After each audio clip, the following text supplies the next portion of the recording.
Time is money in the studio. Make the most of it. Be efficient. Check out these tips.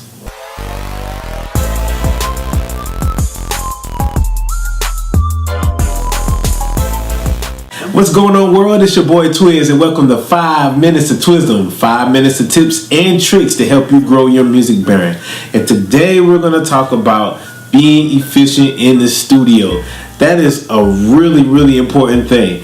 I'm going to go ahead and state, as a producer, there's some things that we just hate, and an engineer, there's some things we don't hate. Number one, show up on time. Please don't waste your time in the studio. Your engineer or your producers has set time aside for your session, for you to record your song, and it is rude and disrespectful and unproductive if you do not show up on time. That is a super pet peeve when it's time is money. If you block 2 hours, your time starts the time that you agreed on that time. Make sure you're there. Number two, you're at a studio session. It's your session. There's no reason for you to bring 1 million people to the studio who's about to sit there and distract and do other things. I mean, I never got the point of having an entourage in the studio. It really makes no sense.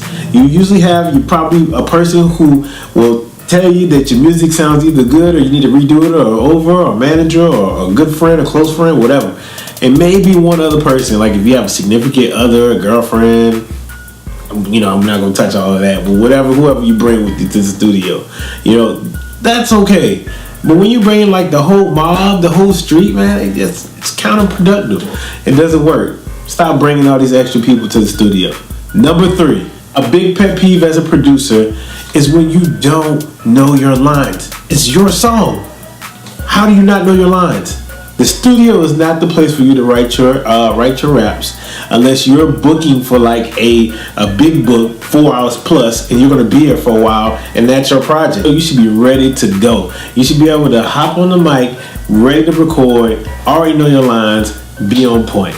Number four, if you have your instrumentals already on an MP3 or a WAV file, go ahead and send it to the studio session a little bit earlier. Send it to the engineer or whoever's recording a little bit earlier. Why does that help? Because as soon as you come in, your music is already pulled up.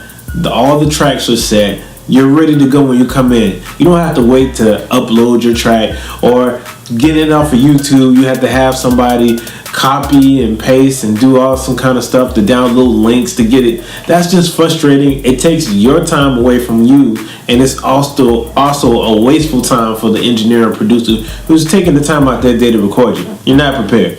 Okay? Send it in early.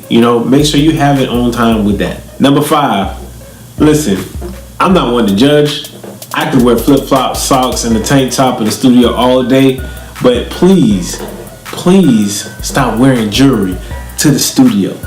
It makes no sense. When you get in the booth as an engineer, I hate to mix out extra sounds that could be done without. You got your chain jiggling in the backgrounds while you're recording.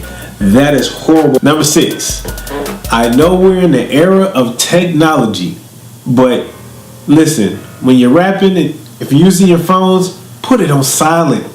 Nobody should be calling you because you're in the studio. And I understand we all business people, and if they may still call you, listen, you need to have it in airplane mode or on silent. Not vibrate, because vibration can still be picked up by the microphone. Okay? You need it on silent. Answer those calls when you get out the booth. There's nothing worse than an artist that's actually recording, and then all of a sudden their phone goes off and you hear it. Then you gotta stop. That kills the flow. That kills the momentum. No. Number seven, always bring some kind of storage device to your studio session.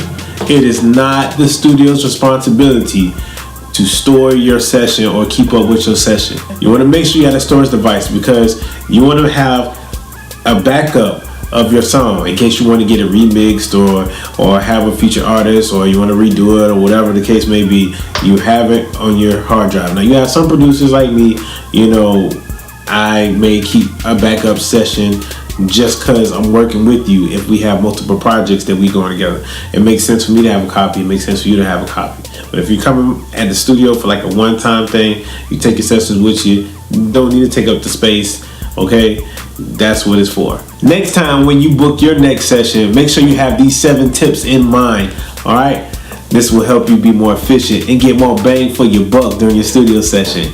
Thank you for listening. Make sure you subscribe to my channel down below, Certified Banger 100 TV. If you comment below, let me know what you think about these 5 minutes of Twisdom. Let me know if you have any new topics that you want me to cover.